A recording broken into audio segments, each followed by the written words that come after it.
porque este plan está siendo intensamente discutido por el público, a través de los medios, a través del Consejo, a través de la participación de 247,000 personas de carne y hueso, que aunque abrieron páginas no significa que no sean de carne y hueso, a través de este tipo de foros, etcétera. Entonces, esos tres grandes temas tienen que ver, uno, con si se puede financiar o no. Dos, con el ocultamiento que se hace por parte de críticos de la transversalidad, que le quita completamente la coherencia al plan si se quita lo que nosotros llamamos la transversalidad, es decir, las sinergias de actuar entre varias instituciones sobre un mismo plan, sobre un mismo programa concreto. Y el tercero, el tema de lo público y de la democracia finalmente, que nosotros llamamos participación, la democracia. Obviamente hay personas que no les gusta el tema democrático, pero esa es la esencia de nuestro programa. El primer elemento relativamente tiene que ver con números. Aquí hay una paradoja. Muchos de los críticos dicen, muy ambicioso, pero inmediatamente dicen, uy, tanta deuda. Es una irresponsabilidad, dicen los críticos, poner tanta deuda. Necesitamos más vivienda, más seguridad, pero inmediatamente dicen, las fuentes de financiación son inciertas, no hay que tener los volúmenes de inversión que ustedes proponen. Entonces ahí hay una contradicción en los términos, que hay que resolver de inmediato. Nada se le va a regalar a Bogotá en lo que quiera hacer, ahora y después. No hay nada regalado. Cualquiera de los métodos que nosotros podamos construir de financiación, cualquiera, significa que la ciudadanía lo paga. Porque esa es la esencia misma del Estado. El Estado no tiene otra fuente de recursos que los mismos que la ciudadanía pone. A menos que fuera un Estado exportador de materias, de manufacturas. Esos son recursos mínimos. La inmensa mayoría de los recursos públicos provienen de la ciudadanía misma. Esa es una ley de oro que aquí tenemos que tener. Ahora, ¿qué ciudadanos pagan más que otros? ¿De qué manera se paga? Claro que hay formas de hacer un bypass del Estado, la concesión. Ahora viene un tema que son las APPs, novísimo en la legislación colombiana, pero todo eso, cualquiera que sea el esquema financiero y la obra que se vaya a construir con concesiones, con APPs, las paga la ciudadanía. Solo que no la paga vía el Estado, la paga vía un peaje, la paga vía unas tarifas. Es igual, la ciudadanía paga las obras que se realizan en su territorio. La pregunta que tenemos que hacernos es, ¿qué vamos a hacer en los próximos 4 años? Podemos tener una visión conservadora. Dejemos que inercialmente pase y hagamos lo mismo que ya va. O podemos tener la visión de dar un salto adelante.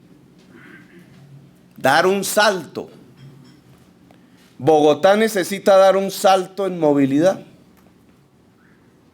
Es la primera o una de las preguntas que tenemos que hacer. Bogotá necesita dar un salto en educación. Bogotá necesita adaptarse al cambio climático. Las respuestas a este tipo de preguntas pueden ser al revés. ¿Qué pasa si no lo hacemos? ¿Qué pasa si no damos un salto adelante en movilidad? Yo me pregunto. Bromberg estudió el SITP, puras matemáticas. Llevamos un mes estudiando las matemáticas del SITP. ¿Qué pasa con las matemáticas del SITP y la movilidad del transporte público masivo? Las matemáticas son claras. vamos hacia un colapso en el transporte público masivo si no hacemos nada. Esto ya no es ni siquiera una noticia porque se evidencia todos los días. Si no hacemos nada, vamos a un colapso. Paulatinamente. Si los propietarios de vehículo particular siguen manejando su vehículo particular solos en el carro, y adicionalmente cae el peso colombiano y adicionalmente se firma el TLC con Estados Unidos, con Corea, etcétera, y tenemos unos crecimientos económicos importantes, pues se duplica el parque automotor. Y el señor del carro, la señora del carro presionarán políticamente porque su carro se pueda mover, es decir, porque el presupuesto público se invierta en obras que permitan mover el carro. Eso pensará esa persona. Y resulta que ninguna ciudad del mundo puede mover su infraestructura para vehículo particular en la misma rapidez con que se mueve el crecimiento de los carros. Entonces tenemos que tomar decisiones. ¿Dejamos ir la movilidad al colapso o saltamos adelante? Vayamos al otro aspecto. ¿Dejamos que nuestro sistema educativo siga como va? Eso es un gasto recurrente, eso tiene líneas de base incluso. La línea de base no es sino una manera estadística de medir el conservadurismo de una sociedad. Podemos decirlo. No saltemos a 8 horas, no hagamos más jardines infantiles, ahorrémonos esa platica. ¿Qué le va a pasar a la ciudad de Bogotá dentro de 10, 15 años, 20? Si nosotros no damos un salto en nuestro sistema educativo y nuestra atención a la primera infancia, que en 20 años, esos bebés de hoy tendrán 20 años, serán los jóvenes de esa época. ¿Qué pasará si no hacemos eso? O hagamos la tercera pregunta, ¿qué pasará en Bogotá si no adaptamos la ciudad al cambio climático? Podemos hacer muchas cábalas, ¿no? Pero ¿qué pasa si no adaptamos la ciudad al cambio climático? ¿Qué pasa si llevamos el tubo con el agua potable a toda la región y en esa misma magnitud en que va el tubo va la construcción? Claro, mucha gente se echará una platica al bolsillo construyendo, etcétera, los dueños de la tierra, etcétera. Pero ¿qué va a pasar en 20 años? Con el cambio climático, que no es un carretazo, es una realidad actual. Cada vez peores olas invernales, cada vez peores épocas de sequía. Lo llevamos viendo en los últimos 3 años, pero aún no nos lo creemos. Cuando estamos inundados gritamos, pero cuando se acaban las lluvias se nos olvida. Pues si no nos adaptamos al cambio climático, habrán muchos muertos. Así de simple. Se medirá, no hay línea base para medirlo. Habrá muchos muertos. Entonces son retos que tenemos que asumir y ya. Ahora, ¿esos retos cuestan? Claro, los técnicos pueden hacer sus sumas, sus restas, puede que se equivoquen incluso. Pero esos retos cuestan. Ahora, el costo de invertir en la primera infancia es un costo social. Porque cualquier técnico dice, sí, claro, hay una balanza aquí que mide los costos, pero hay otra que mide los beneficios. Eso se llama costo-beneficio de cada proyecto. Entonces, ¿cuál es el costo de atender integralmente a la niñez? Hacemos una propuesta en el plan. ¿Cuál es el costo de saltar en niveles educativos? Hacemos ahí una cuantificación en el plan. ¿Cuál es el costo de adaptarnos en este periodo al cambio climático en algunos aspectos? Porque eso puede ser peor hacia adelante. Hacemos ahí unas propuestas. ¿Cuál es el costo de no hacerlo? El costo de no hacerlo es infinitamente superior al costo de hacerlo. Y esa es la balanza que hay que medir. El costo de no saltar en educación es inmenso en una sociedad. El costo de no atender integralmente a la niñez, que es la principal, entre otras razones, política de seguridad. La principal. Dicen todos los expertos mundiales, la inversión más rentable que cualquier gobernante, cualquier sociedad puede hacer es la inversión en la primera infancia. Premios Nobel han dicho eso. Varios. Pues claro, es que el costo de no hacerlo, que es el que esta sociedad hoy asume, porque no se hizo antes, ni antes, ni antes, es inmenso. Luego lo que le está proponiendo este plan a la ciudad de Bogotá es, no asumamos el costo de no hacer este tipo de actividad, asumamos el costo de hacerla, que es menor. ¿No hacemos un metro? Esa decisión se ha tomado varias veces en la ciudad de Bogotá en las últimas décadas. No hacerlo. Los resultados en movilidad son los que tenemos hoy por no haberlo hecho. Los tiempos perdidos, el sacrificio, la falta de calidad de vida, que se miden recursos diarios que se pierden en tiempo de vida en el transporte por no haber hecho hace 40, 50 años el metro. Que las ciudades lo han hecho desde hace un siglo, pero no lo hicimos. Cuando quisimos hacerlo, lo quemaron. 1948. Lo quemaron.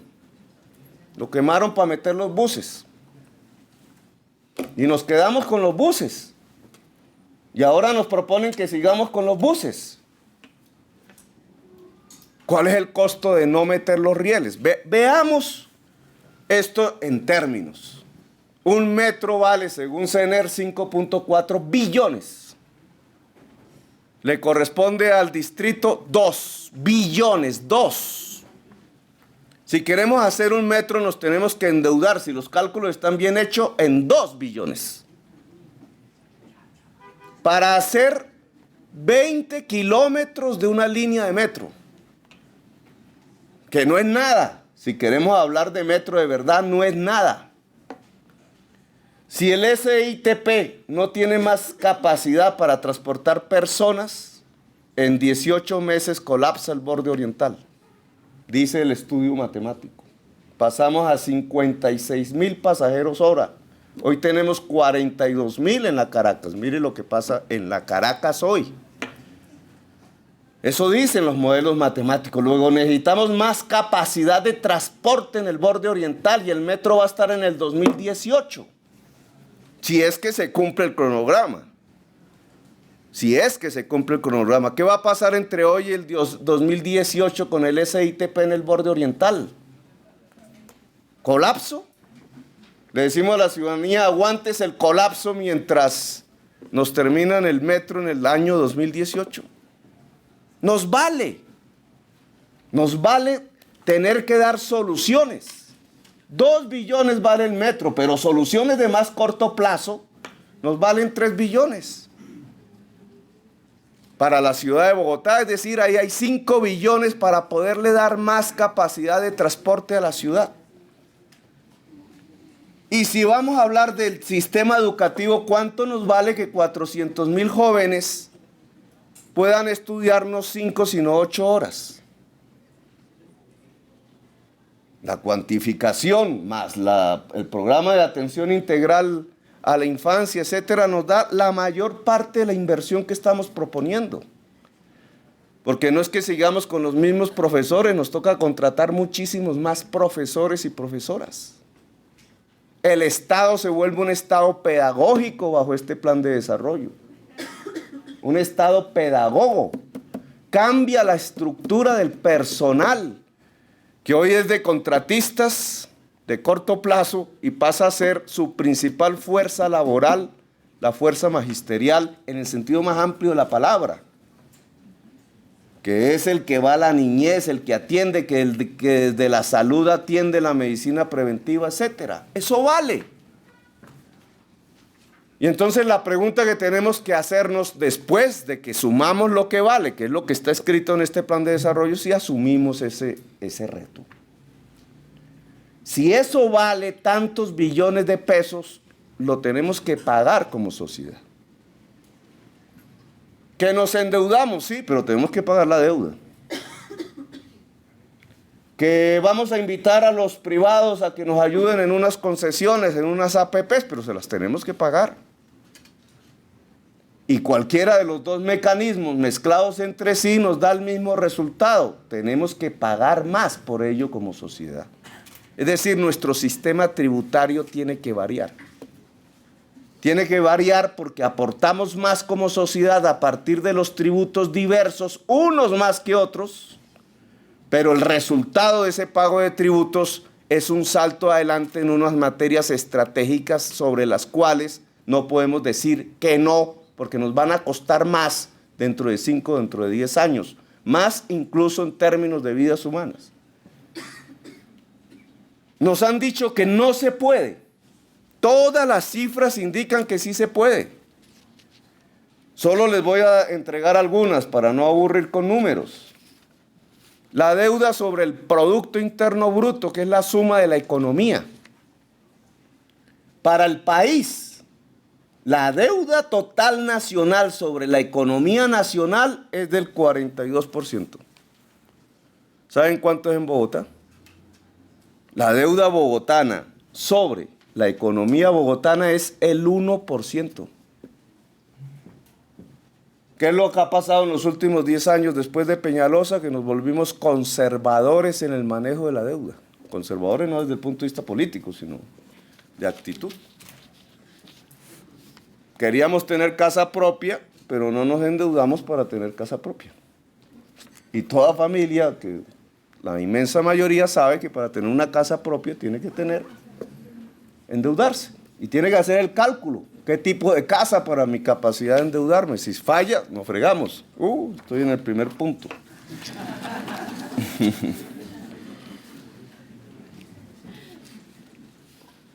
Si con el plan que nosotros proponemos pasaríamos del 1% de nuestra economía en deuda al 2.2% de nuestra economía en deuda.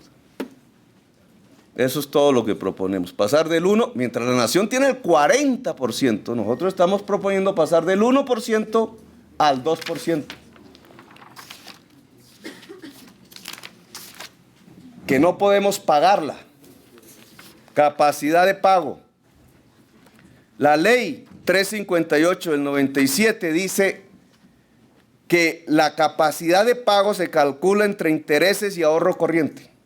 El ahorro corriente es la diferencia entre ingreso corriente y gasto corriente cada año. Esa diferencia es la que pagaría la deuda.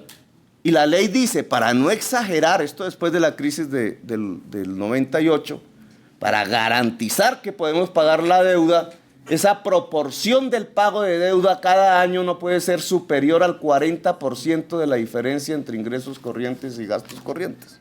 40%. En nuestro plan,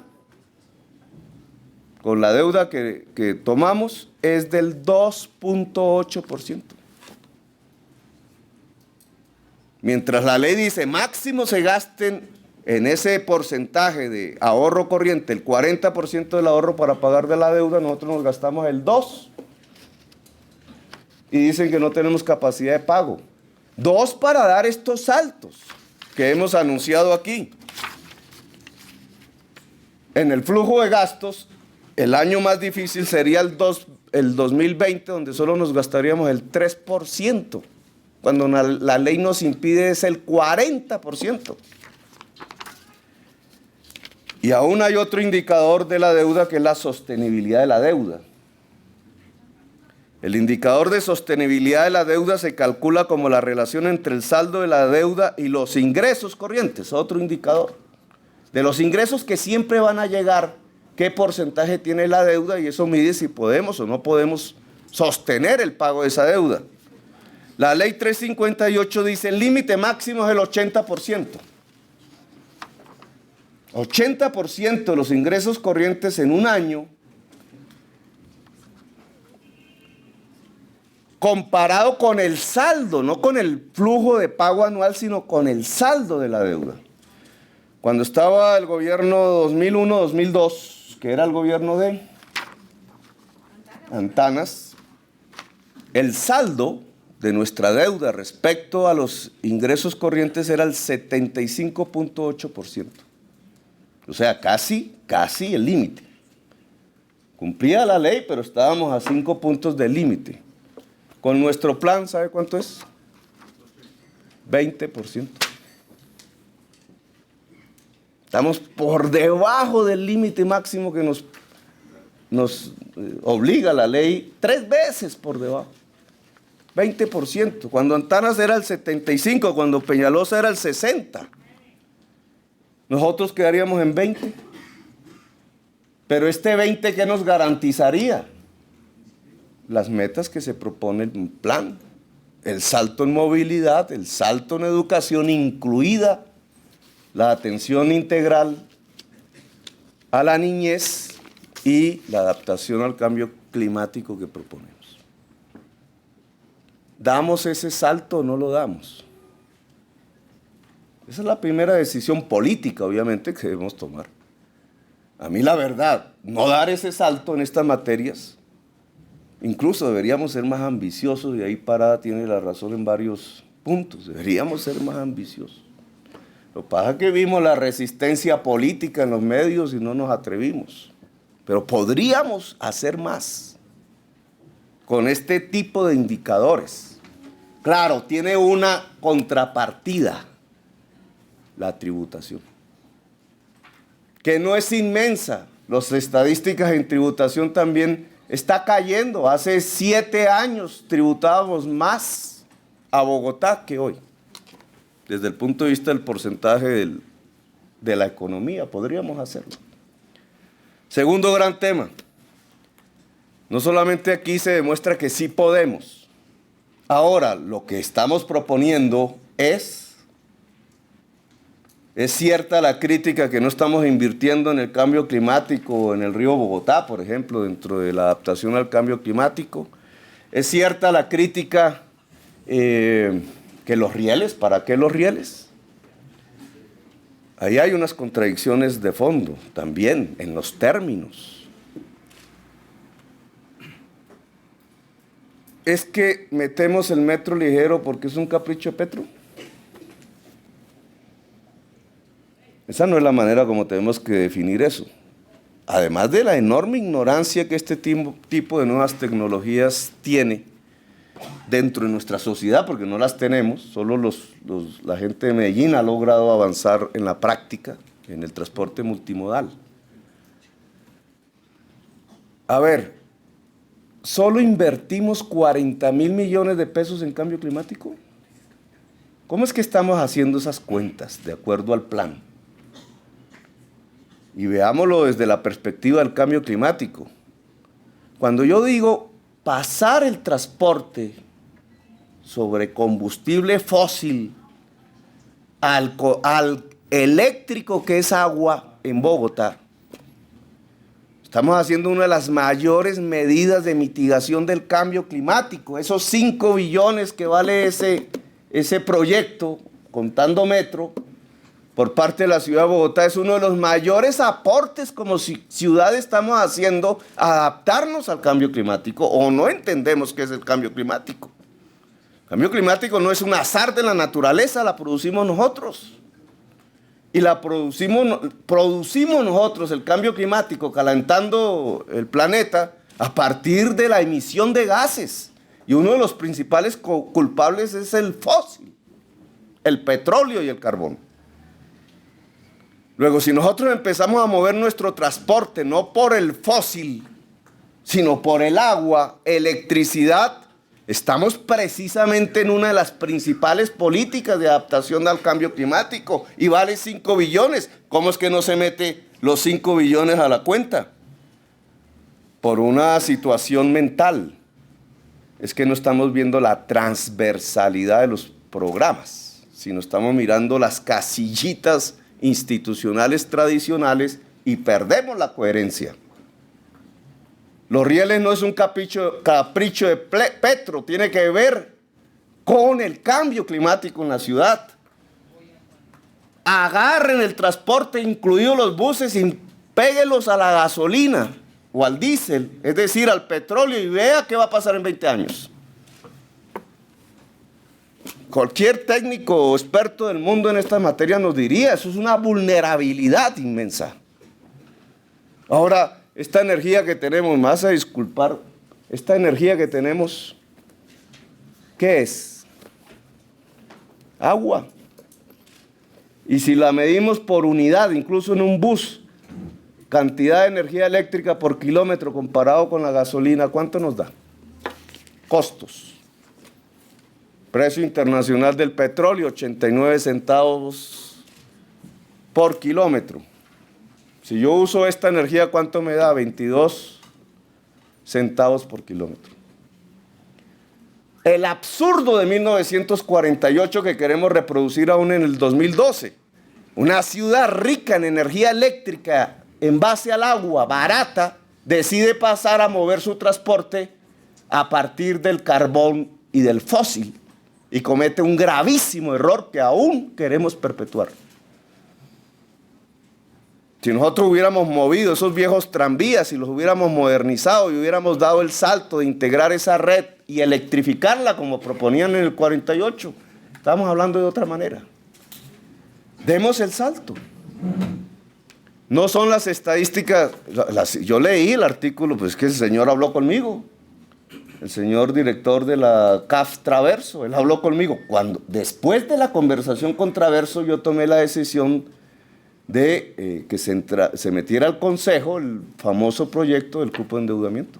Fue después, ahí mismo, por lo que hablamos. Él me dijo, tengo ya el crédito, nos metemos a hacer los estudios del metro ligero. Y entonces, como no estaba en el presupuesto de este año decretado por la alcaldesa anterior, no existe, pero sí había un cupo de endeudamiento, le dijimos al Consejo, páselo y empecemos a actuar ya. El señor no dijo 70 millones de dólares kilómetro. Es decir, un metro ligero el doble que el metro de Medellín, que costó 48 millones el kilómetro. No. En la oposición hay que hacer un ejercicio de todas maneras racional. El señor dijo exactamente lo que tenemos consignado en el plan de desarrollo. Y es que la red que proponemos vale 1.500 millones de dólares, que son 77 kilómetros. Con una prioridad en la séptima por razón del SITP y del colapso que se avecina allí. Si no nos movemos a tiempo. Eso fue lo que dijo el señor. Nunca mencionó la cifra 70 millones. La oposición cogió el kilometraje de la séptima, lo dividió por el monto total de toda la red y le dio 70. Y se lo puso en boca del señor Traverso. El señor Traverso sabe de eso. Y sabe que no hay un solo red de metro ligero que cueste en el mundo 70 millones de dólares. Solo si uno subterraniza los rieles, se eleva el costo a 30, 40, 50 millones de dólares, pero no en una red superficiaria. Más cuando tenemos los corredores, que es una tontería en una crisis de movilidad, tener los corredores y no usarlos, como está sucediendo en este momento en Bogotá. Pero el objetivo de movernos hacia los rieles es el cambio climático.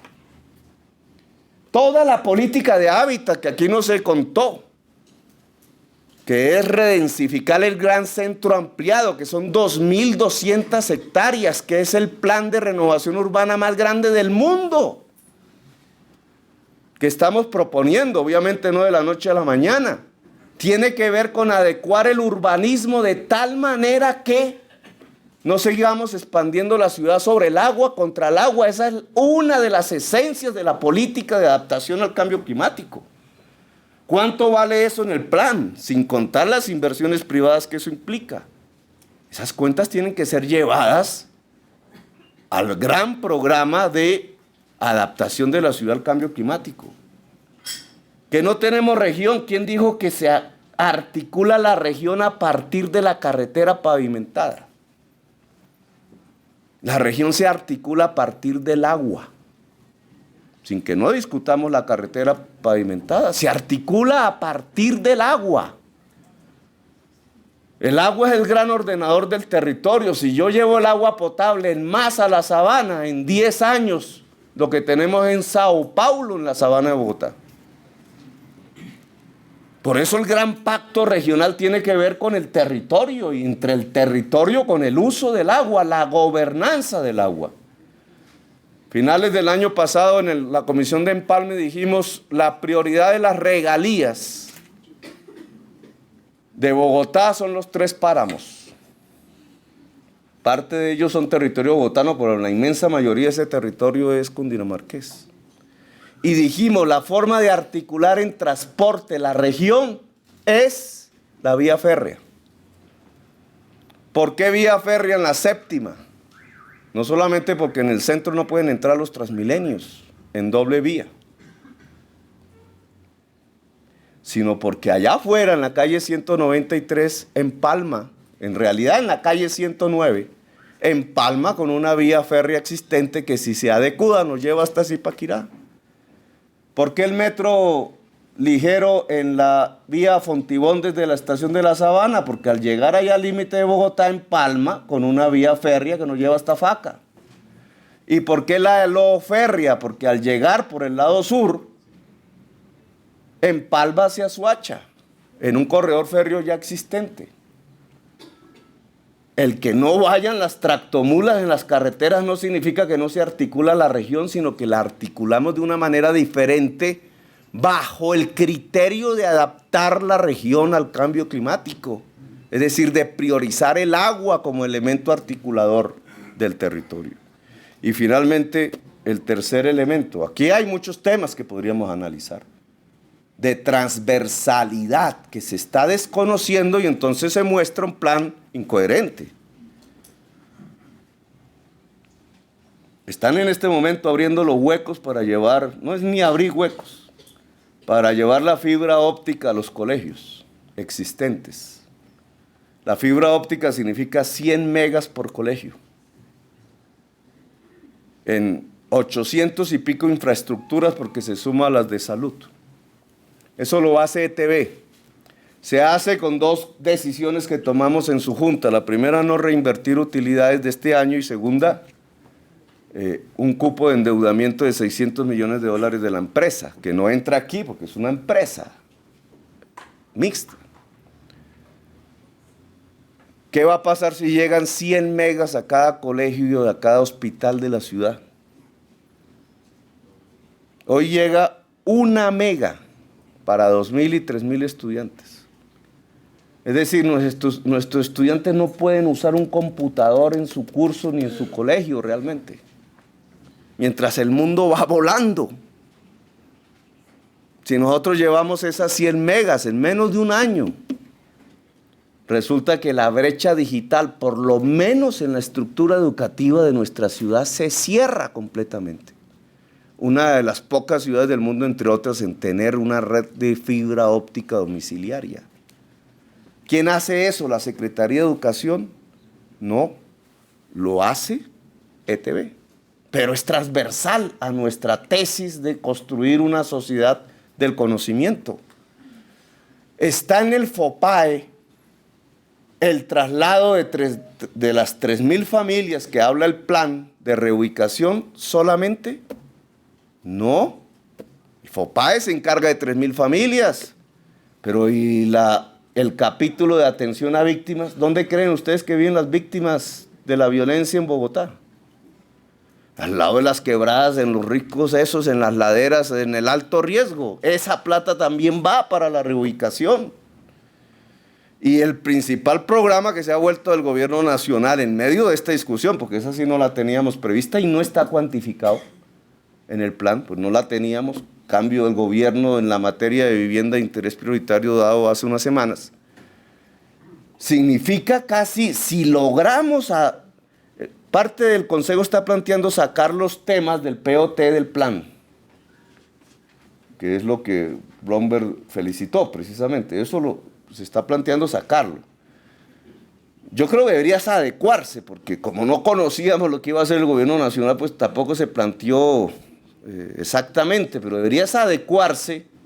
Invité a la bancada de Cambio Radical a ello para pensarlo, en el sentido de que esas normas que aún podemos modificar alisten la ciudad para poder recibir una inversión que podría ser del orden de 600.000 millones de pesos al año del gobierno nacional con destino a la vivienda de interés prioritario, que nos ayuda con lo que nosotros tenemos, que son 200.000, nos ayuda certeramente cada año precisamente a llevar la vivienda popular del alto riesgo hacia la zona construida de la ciudad. En los programas de revitalización urbana que tenemos, una fuente de financiación con la que no contábamos y no está todavía escrita, pero que es fundamental. Todo eso es adaptar la ciudad al cambio climático. Ahora, tercer elemento, Bromberg, pero se me fue. Bueno, Bromberg en su tesis teórica plantea dos cosas muy inteligentemente, pero muy peligrosamente. Él dice, la participación es una mentira, uno, y entonces dice, lo que hay en descentralización es una concentración autoritaria del mandatario. Pues un juego intelectual bonito, pero absolutamente irreal. Solo puede decir que se concentra en manos del mandatario, pero porque dice que la participación no sirve. Y entonces destruye la esencia teórica de lo que estamos proponiendo. Es que para nosotros la participación sí existe, es real y hay que ampliarla. Por principio democrático. Porque el dueño de esta ciudad es su gente. No somos nosotros. Nosotros somos mandatarios. El mandato es la ciudadanía, el mandante. Y entonces otorgarle el poder de decisión, incluso de manera cotidiana, que él dice es mentira, es la esencia de lo que nosotros proponemos. Eso se llama democracia. Y entonces, mirado desde la perspectiva de la descentralización, ¿eso qué es? Yo le puse a eso las 3 Ds. Descentralización, que es simplemente otorgarle a unos mandatarios locales poderes. Eso es descentralización. A unos mandatarios, no al mandante. Desconcentración, que es que nuestros funcionarios se vayan al territorio. Y democratización, que es que nuestro poder legítimo de decisión se delegue en la ciudadanía. Que es lo que precisamente Bromberg dice, eso no sirve, no existe, ¿no? ¿Para qué? Pues si nosotros juntamos eso, llevar los funcionarios al territorio en las UPZs, no en las localidades, UPZs, en unidades más pequeñas, toda la administración territorializada allí al lado de la comunidad, que en los territorios de más violencia significa una política de convivencia y seguridad. Si a eso lo juntamos con otorgarle a la ciudadanía que vive en esas UPZs poder de decisión sobre el dinero público y las cosas que se van a hacer, más la descentralización existente, nosotros tenemos un mecanismo mucho mayor que el que históricamente ha sucedido, de entrega de poder a la localidad, pero en lo que hace viva a la localidad, que no es exactamente el edil, sino que es la ciudadanía local. Las ciudadanías, que Bromberg dice, ¿y eso qué significa? La ciudadanía significa que es diversa, que no es una mayoría sobre una minoría, porque la minoría es la definición misma de la diversidad. La democracia hoy es la democracia de la diversidad. Y entonces son en plural las ciudadanías, incluida la ciudadanía infantil a la que le habíamos quitado el derecho de ciudadanía. Hay por ahí una parlamentaria que le gusta que cada vez que hablemos de niños hablemos de cárcel. Pues cuando hay que hablar de niños, lo primero que tenemos que hablar es de derechos. La niñez es una ciudadanía diferente. Y si uno mira el marco de la realidad local de una zona concreta de Bogotá, lo que hay ahí es diversidades, por tanto, ciudadanías en plural, a las que les otorgamos derecho. Tienen derecho de por sí. Y entonces la gran crítica de la concentración del poder se esfuma.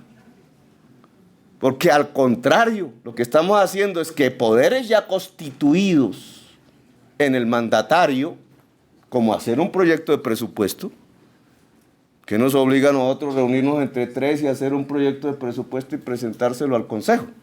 Es lo que dice la norma, la ley. El Consejo ya toma otras decisiones, pero que nosotros tenemos un poder, presentarle un escrito que se llama presupuesto al Consejo. Lo dice la norma. Nada nos obliga hoy a que eso que podemos hacer entre 3 en una oficina lo haga la ciudadanía. Nada nos obliga. Pero si nosotros permitimos que la ciudadanía entre a tomar esas decisiones de cuál es el presupuesto que se le presenta al Consejo, por ejemplo, o a la JAL, nosotros estamos sacando poder constituido y se lo estamos entregando a la ciudadanía. Estamos perdiendo poder nosotros. Todo lo contrario que la muy aplaudida intervención de Bromberg está diciendo.